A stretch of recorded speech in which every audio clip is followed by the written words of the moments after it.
అమరావతి రైతులు ప్రపంచ బ్యాంకుకు ఫిర్యాదు. ఇద్దరు రైతులు ఒకే ఒక మెయిల్. భూములు లాక్కుంటున్నారని కంప్లైంట్. ఫిర్యాదుకు స్పందించిన ప్రపంచ బ్యాంక్. సిఆర్డీఏ అధికారుల ఉరుకులు పరుగులు. అమరావతి భూముల విషయంలో సీఎం చంద్రబాబు ఆలోచన తప్పుడు దారిలో వెళ్తుందా అనే అనుమానాలు కలుగుతున్నాయి. వేల ఎకరాలు తీసుకున్నా సరే ఏదో ఒక కొత్త సిటీని, ప్రాజెక్టును సాకుగా చూపించి భూములు తీసుకుంటున్నారు. ల్యాండ్ పూలింగ్ కు ఇస్తే లాభం కనిపిస్తుండటంతో చాలా మంది రైతులు తమ భూములను అప్పగిస్తున్నారు.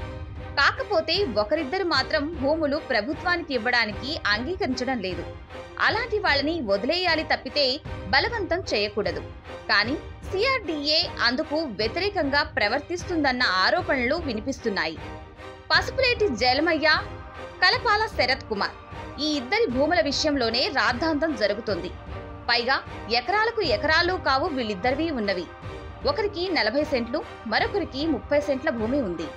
మందడంలో ఉన్న ఈ భూమిని ముగ్గురు వ్యక్తులు కలిసి కొనుక్కున్నారు. అందులో ఒకరు 30 సెంట్ల వాటాను ల్యాండ్ పూలింగ్ కు ఇచ్చేశారు. మిగతా ఇద్దరు ల్యాండ్ పూలింగ్ లో ఇవ్వడానికి అంగీకరించడం లేదు. దీంతో సిఆర్డీఏ అధికారులు పదే పదే బలవంత పెడుతున్నారని, పోలీసులకు కంప్లైంట్ చేసినా పట్టించుకోవడం లేదని వాపోతున్నారు. ఎవరూ స్పందించకపోవడంతో ఏకంగా అమరావతి నిర్మాణానికి నిధులు ఇస్తున్న ప్రపంచ బ్యాంక్, ఏషియన్ డెవలప్మెంట్ బ్యాంకుకు కంప్లైంట్ ఇచ్చారు.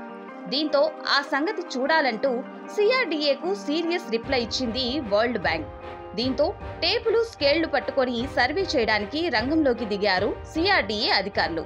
ఏదేమైనా రైతులను ఒప్పించి భూములు తీసుకోవాలి తప్పితే బలవంతం చేయకూడదంటోంది బీసీవై పార్టీ.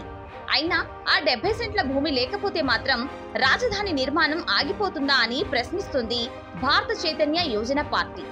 ఇప్పటికైనా అమరావతి కోసం సేకరించిన భూములను డెవలప్ చేసి అవసరమైతే ఆ తర్వాత భూసేకరణ గురించి ఆలోచించాలని సలహా ఇస్తున్నారు బీసీవై పార్టీ అధ్యక్షులు బోడి రామచంద్ర యాదవ్.